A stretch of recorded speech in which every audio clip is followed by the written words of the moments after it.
I just spent like 20 minutes trying to figure out why scarecrows are like scary and like why they're like in our minds as something terrifying.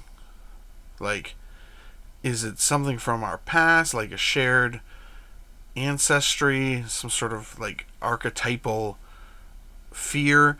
And then I realized it's literally in the name. Scarecrow. Scare.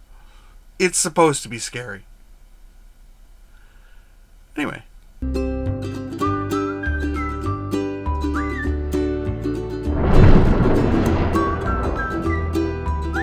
Hello and welcome to another episode of Blast Arcade Painting. Today we're going to be painting some Scarecrow miniatures and some living pumpkin miniatures. These are 3D prints from Tyatn Troll. I will put a link in the description below, and we're going to be using these for, that's it, Silver Bayonet. If you guys have been watching this month, you've been hearing a lot about this. Look into it. It's awesome. My wife and I have been playing this quite a bit, and it has been quite brutal. She is apparently a very violent person. So, check it out. Either way, we're going to do a very muted fall scheme for these guys, so let's start. So first thing we're going to do is give these guys a spray of black and then a white zenithal from above, and then we're going to take some pallid bone, and this is going to go all over the scarecrows. So you don't have to put it on their hands necessarily, but it doesn't matter. We're putting it pretty much everywhere. This is going to be our underlying color, and it also means we don't have to paint the straw. Now, while that dries, we're going to move on to our pumpkin, living pumpkin creature things here, and we're going to grab some brownish decay. This is going to go all over the wooden parts of the body and also the stem on the top of the pumpkin. So you can just go through and block in all this color.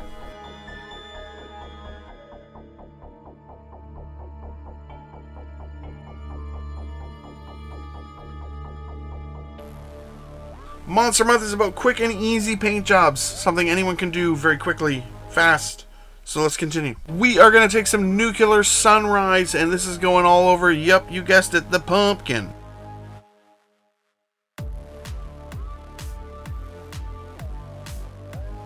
There's something about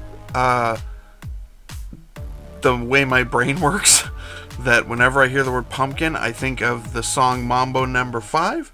When he like yells the trumpet, but in my head I hear the pumpkin. I don't know. You guys are watching this, and I assume you want to know why I am the way I am. That's why. Mambo No. 5 is why. Now to add some brightness, we're going to take some ghoul green here, and this is going to go all over his leaf loincloth. What? Why does it need a loincloth? It's a living pumpkin. Doesn't need pants or underwear. Strange. Anyway, it's going all over its leaf loincloth. Now we're going to take some malignant green here, and this is going to go all over the leaves that it has on its collar. This is the weirdest miniature. Either way, that finishes up those ones pretty much, except for a couple details that we'll come back to. So let's take a look at the scarecrows now. We're going to start off with some snake bite leather, and this is going to go all over the scarecrows' vests.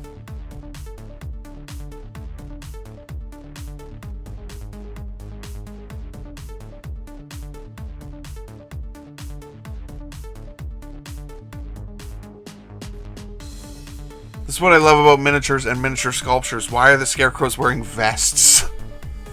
Who built the scarecrows in their yard and was like, you know what this guy needs? A vest.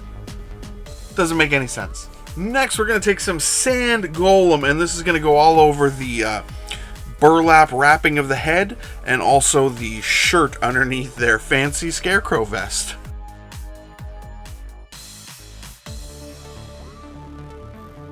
So on these particular miniatures, some of the spots have like straw sticking out. So we already did the pallid bone, so we want to avoid any of those straw parts.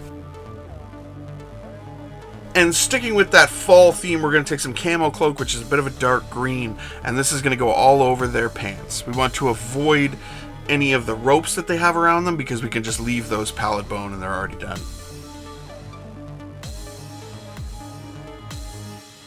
Next, we're going to take some ochre clay and we're going to use this on their hands.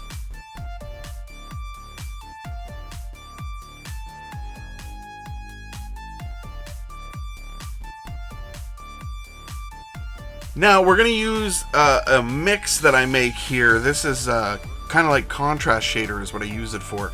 So this is kind of a mix of very pale green, a very brown wash, and then water and acrylic medium, and this is going to go all over the entire miniatures. But as you can see here, I'll show you on the base, this is a very thin, subtle wash. And we're going to switch over to some dark wood, and we're going to do any of the wooden parts of the miniatures. So some of them are holding weapons, so it's going all over the handles.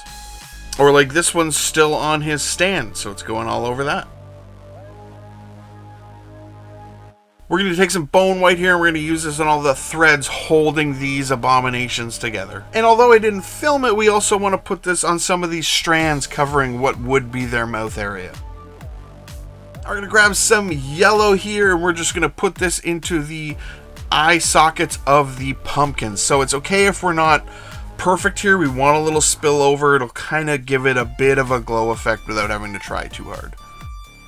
Then we're going to take some deep red, and this is going on the eyes of these scarecrows.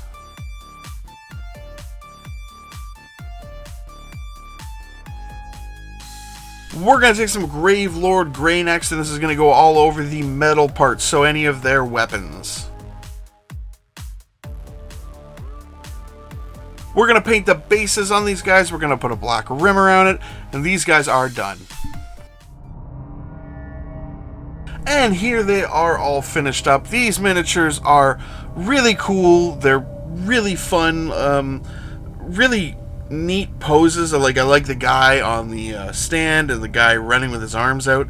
And the living pumpkin things are really cool. These are just a lot of fun and a great project for this time of year.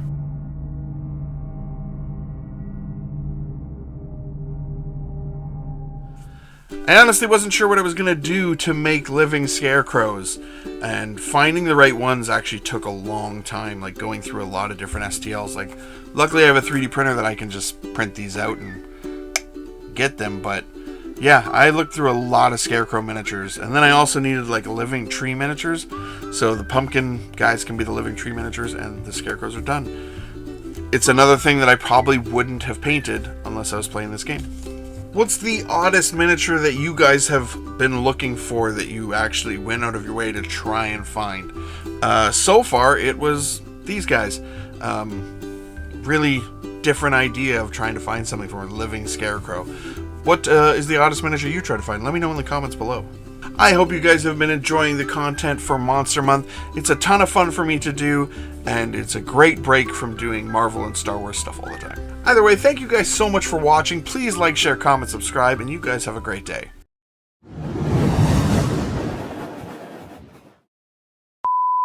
We're going to take some bone white here, and this is going to go all over any of the little